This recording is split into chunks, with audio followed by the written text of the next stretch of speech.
Huenda umekuwa ukipitia vita mbalimbali kwenye maisha yako, kwenye uchumi wako unapitia vita, kwenye ndoa yako unapitia vita, kwenye biashara zako unapitia vita.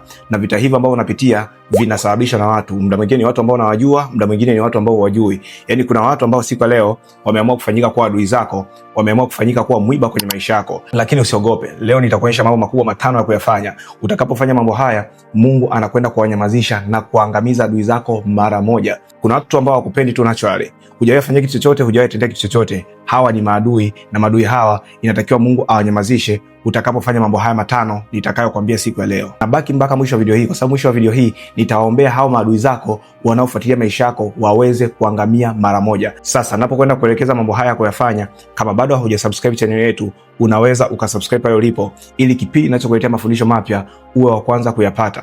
Na kama bado hujalike video hii, basi unaweza ukalike mahali pale. Mungu akubariki sana. Sasa jambo la kwanza, ukihisi kwenye maisha yako unashambuliwa na mashambulizi ya kichawi ama mashambulizi ya kiganga, ingia kwenye maombi ya kurudisha mashambulizi ambayo unatumiwa kwa adui zako wenyewe. Yaani yale mashambulizi wanaokutumia wewe yaweze kuwapata wao wenyewe, yawarudie wao wenyewe. Kitabu cha Mwanzo sura ya 12 na ule mstari wa 3 inasema, nitambariki atakaye kubariki na nitamlaani atakaye kulaani. Kwa hiyo kitu utakachofanya, utafanya hivi, utaingia kwenye maombi ya saa 9 kamili usiku. Maombi ya saa 9 kamili usiku ni maombi ya kuangamiza adui zako, ni maombi ya kurudisha mashambulizi yote ya kichawi ambayo ulikuwa unatumbiwa na adui zako. Kwa hiyo utakachokifanya, utaingia kwenye maombi, utasema hivi, utaomba hivi: Baba, katika jina la Yesu Kristo aliye hai, leo nimeingia kwenye maombi haya.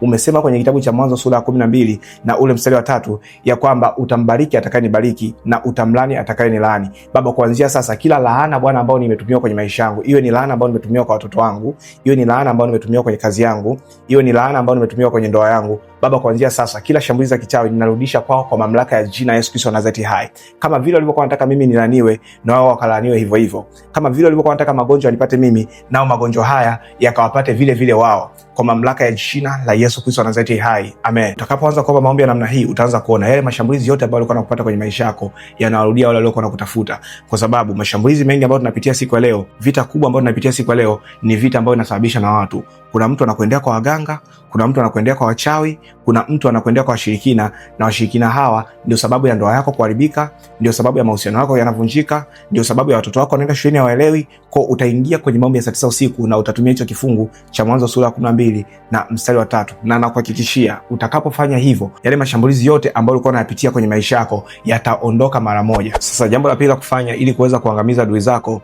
achilia uharibifu kwenye maisha ya adui zako. Kitabu cha Kutoka sura ya 22 na ule mstari wa 18 inasema, usimwache mwanamke mchawi kuishi. Sasa kwa nini unatakiwa uachilie uharibifu kwenye maisha ya adui zako? Kwa sababu usipowaharibu wewe, wao watakuharibu wewe. Ni either wawai ama wakuwai wao. Kwa hiyo muda mwingine maadui hawa unaweza kuwa unawajua kwa majina kabisa, ama muda mwingine hawajui kwa majina. Kwa hiyo kama unawajua kwa majina ama hawajui kwa majina, utafanya hivi, utaamka kwenye maombi saa 8 kamili usiku. Saa 8 kamili usiku ni saa ya maangamizi. Saa 8 kamili usiku ni muda wa kuomba maangamizi. Utaingia kwenye maombi, utasema hivi: Baba, katika jina la Yesu Kristo Nazareti hai, siku ya leo ninaachilia uharibifu kwenye maisha ya adui zangu kuanzia sasa. Umenisema katika maandiko ya kwamba nisimwache mwanamke mchawi aishi. Yote ambaye ni mchawi, ambaye anapanga kifo juu ya maisha yangu, na mimi nampangia kifo juu ya maisha yake kuanzia sasa. Yote anayepanga kwa ajili ya kuniangamiza mimi, nami namwangamiza yeye kwa mamlaka ya jina la Yesu. Na utakapokuwa unafanya maombi hayo, kama unawajua hawa watu kwa majina, kwa sababu muda mwingine maadui zetu ni watu ambao tunawajua, wanajitaja kabisa kwamba watatufanyia vitu vibaya. Kwa hiyo unapoingia kwenye maombi, usinyamaze, taja majina yao na wewe watamkie ubaya kwenye maisha yao. Kama wanavyokutamkia ubaya upate wewe, na watamkia kama mabaya wapate wenyewe. Na kama wanavyokutamkia kwamba wewe ufe, na tamka kifo juu ya maisha yao hivyo hivyo. Unajua watu tunashindwa kuelewa, kuna kipindi Mungu alikuwa anaangamiza maadui. Yaani kuna kipindi Mungu alikuwa anaua maadui kabisa. Vivyo hivyo kuna maadui ambao walikuwa wanashindana na Musa, kuna kina Kora, kuna kina Dastani, walikuwa wanataka kushindana na Musa, lakini Musa aliachilia kifo juu ya maisha yao. Aliamuru ardhi ipasuke, na ardhi ilipopasuka ikajifunga ikawameza. Unaona, jambo la tatu utakalofanya ili kuweza kuangamiza adui zako, mwambie Mungu akupiganie kwenye vita ulionayo. Mwambie Mungu apigane na adui zako. Vita hii imekuwa kubwa kwangu, lakini Mungu ninakuachia wewe uweze kupigana na adui zangu. Kitabu cha Kutoka sura ya 14 na mstari wa 14 inasema, nitakupigania wewe nawe utanyamaza kimya. Kwa utakachokifanya, utaingia kwenye maombi mafupi, utaamka saa 9 kamili usiku, huku ukisimamia huo mstari wa Kutoka 14:14. Utamwambia, Baba, katika jina la Yesu Kristo Nazareti hai, siku leo Baba ninaomba ukapigane na adui zangu kuanzia sasa, katika jina la Yesu Kristo Nazareti hai. Kuna watu wanapigana na biashara zangu, kuna watu wanapigana na ndoa yangu, kuna watu wanapigana na watoto wangu, kuna watu wanapigana na uchumi wangu. Baba, yote anayepigana na uchumi wangu, Baba mimi siwezi, mimi nakuachia wewe siku leo. Vita si vya kwangu, Bwana, vita ni vya kwako.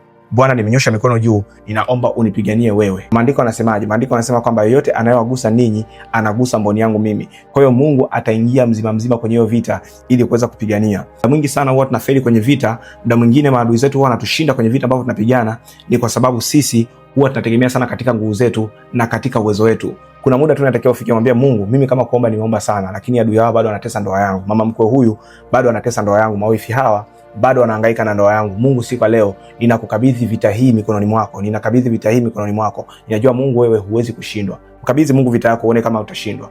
Mkabidhi Mungu vita yako uone kama utajuta. Sasa ninapokwenda kuonyesha jambo la 4 la kufanya ili kuangamiza adui zako, kama bado haujasubscribe channel yetu, unaweza ukasubscribe pale ulipo. Na kama bado hujalike video hii mpaka hapa tulipofika na unabarikiwa, basi unaweza ukalike mahali pale. Sasa jambo la 4 utakalofanya ili kuweza kuangamiza adui zako, muombe Mungu awafunge vinywa maadui zako. Kitabu cha Zaburi sura ya 109 na ule mstari wa 26. Kwa nini unatakiwa uombe Mungu awafunge vinywa adui zako? Ni kwa sababu muda mwingine adui zako wanaweza kana kunenea mabaya kwa watu. Unajua mtu ambaye anataka kuharibu maisha yako, mtu anayetaka kuchafua jina lako, anakunenea mabaya.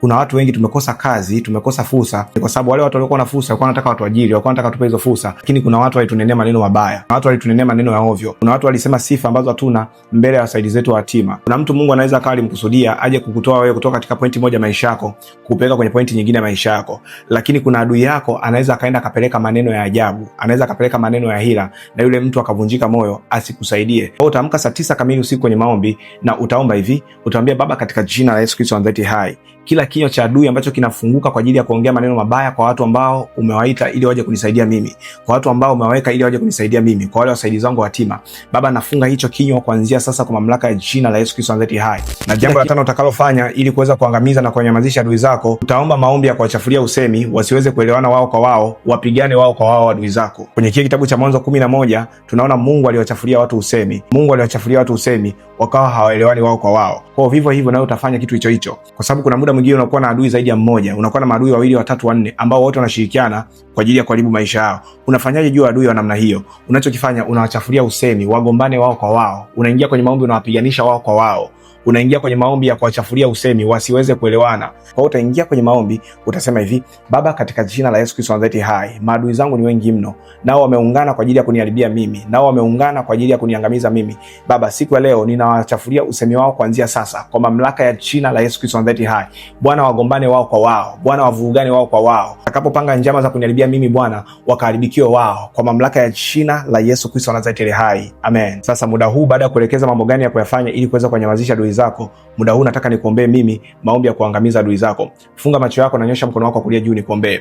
Baba, katika jina la Yesu Kristo Nazareti hai, Baba, naangamiza kila maadui ambao wamejipanga juu ya maisha mama huyu, maisha baba huyu. Kuanzia sasa Baba, naangamiza maadui zao kwa mamlaka ya jina la Yesu Kristo Nazareti hai. Maadui zao wapigwe kuanzia sasa kwa mamlaka ya jina la Yesu. Maadui zao waangamizwe kuanzia sasa kwa mamlaka ya jina la Yesu. Wote Bwana nao wapangie mabaya, mabaya hayo wapate wenyewe. Yote Bwana nao wapangia chuki, chuki hizo ziwapate wenyewe kwa mamlaka ya jina la Yesu Kristo Nazareti hai. Kwa maombi hayo na kuhakikishia, hesabu ndani ya siku 3 kuanzia sasa adui zako watakuwa wameangamia na kunyamaza kabisa. Na kama umejifunza kitu kupitia video hii, basi niandikie pale kwenye comment section ya kwamba nimejifunza kitu. Lakini pia kama umebarikiwa sana, unatamani kuweza kuambatanisha maombi haya na sadaka yako, basi unaweza kujiungamanisha na maombi haya kupitia sadaka yako kwa namba zetu za simu ambazo zinaonekana hapo chini kwenye skrini yako. Utakapokuwa unafanya hivyo, Mungu akakupiganie, Mungu akakufunike na akaangamize maadui wote waliokamata maisha yako kuanzia sasa katika jina la Yesu Kristo Nazareti hai.